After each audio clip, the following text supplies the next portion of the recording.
আল্লাহর বরত্বের ধ্বনিতে মুখর টঙ্গীর তুরাক্তির বিশ্ব ইজতেমার প্রথম পর্বের প্রথম দিনে জুমার নামাজে ঢল নামে মুসল্লির। মূল ময়দান ছাপিয়ে সড়ক অলিতে গলিতেও নামাজ আদায় করেন তারা। দোয়া করেন দেশ এবং জাতির মঙ্গলের জন্য। দিনের মেহনতে পরকালীন মুক্তিলাভের আশা ধর্মপ্রাণ মানুষের। এর আগে সকাল থেকে খিত্তায় খিত্তায় তালিমি বয়ান আর জিকির আসকারে মশগুল থাকেন তারা। এই মুহূর্তে টঙ্গীর ইজতেমা ময়দানে আছেন সহকর্মী তোহা খান তামিম। সরাসরি চলে যাচ্ছি তার কাছে। লাখো মানুষের অংশগ্রহণে কিছুক্ষণ আগে জুমার নামাজ আদায় করলেন এখানকার ধর্মপ্রাণ মানুষ। একেবারে মূল ময়দান অর্থাৎ 160 একরের যে ময়দান, সেই ময়দান ছাপিয়ে আশপাশের যে সড়ক রয়েছে, প্রধান সড়ক রয়েছে, অলিগলি রয়েছে, সেই অলিগলিতেও কিন্তু যারা অংশগ্রহণকারী রয়েছেন, মুসল্লিরা রয়েছেন, তারা অবস্থান নিয়েছিলেন এবং নামাজ শেষে তারা যে যার মতো করে যাদের গন্তব্য সে গন্তব্যে ফিরে যাচ্ছেন এবং এখানকার মুসল্লিরা যারা নামাজে অংশগ্রহণ করেছেন, জুমার নামাজে, তারা সন্তুষ্টি প্রকাশ করেছেন, বৃহতে জামায়াতে অংশগ্রহণ করতে পেরে সন্তুষ্টি প্রকাশ করেছেন এবং মহান সৃষ্টিকর্তার শুকর গুজার করেছেন।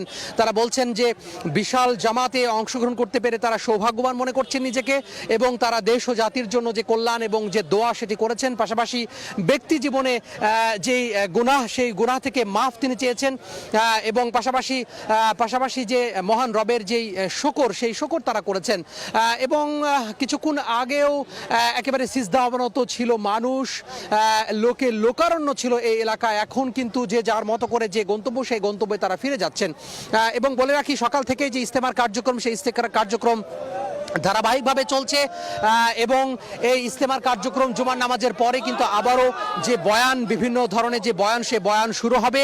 আসরের নামাজের বিরতি হবে, আসরের নামাজের পরে আবারও বয়ান শুরু হবে। এরপর মাগরিবের সালাত আদায় করবেন এখানকার অংশগ্রহণকারীরা। এরপরে আবারও বয়ান শুরু হবে। বয়ানের পরে এশা নামাজের বিরতি, এশা নামাজের বিরতির পরে আবারও এশা নামাজের বিরতির পরে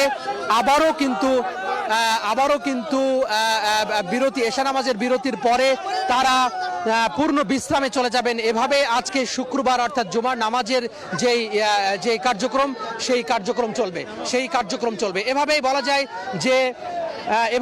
যায় যে দিনের যে কার্যক্রম, ইজতেমার যে কার্যক্রম, সেটি ধাপে ধাপে এক এক করে কিন্তু এভাবেই কিন্তু অনুষ্ঠিত হবে। বলে রাখি আজকে বাদ ফজরের পরে আজকে যে দিনের কার্যক্রম সেটি শুরু হয়েছে এবং এখানকার যারা মুসল্লি তারা বলছেন যে শুধুমাত্র দুনিয়ার কোনো লাভের জন্য তারা এখানে অংশগ্রহণ করেননি। আসলে পরকালীন মুক্তি তাদের একান্ত কাম্য এবং এই যে ক্ষণস্থায়ী জীবন, এই ক্ষণস্থায়ী জীবন তারা আসলে তাদের যে প্রস্তুতি, সেই প্রস্তুতি তারা বলছেন এবং ক্ষণস্থায়ী জীবনের থেকে তাদের যে স্থায়ী জীবন, পরকালীন জীবন, সেই পরকালীন জীবনে তারা কিভাবে প্রস্তুতি নিতে পারেন এই ক্ষণস্থায়ী জীবন থেকে, সেই বিষয়টি তারা গুরুত্ব আরোপ করছেন এবং তারা বলছেন যে কোনো মুহূর্তে মানুষের জীবন প্রদীপ নিভে যেতে পারে। যেভাবে আছেন সেইভাবেই কিন্তু এই যে মৃত্যুর জন্য প্রস্তুতি, সেই মৃত্যুর প্রস্তুতির কথা তারা বলছেন এবং সবার চোখে মুখে আমরা একটি আত্মতৃপ্তি উপলব্ধি করেছি, সন্তুষ্টি উপলব্ধি করেছি, দেখেছি এবং সবার মধ্যেই এই যে ইজতেমায় অংশগ্রহণ করতে পেরে তাদের যে সন্তুষ্টি ভাব, সেটি লক্ষ্য করা গেছে। পাশাপাশি লক্ষ লক্ষ মানুষের যে গণজামায়াত, এই জামায়াতে কিন্তু নিরাপত্তার যে ইস্যুটি, সেটি আসলে গুরুত্ব হয়ে ওঠে। নিরাপত্তার ইস্যুটি কিন্তু বেশ গুরুত্ব বহন করে।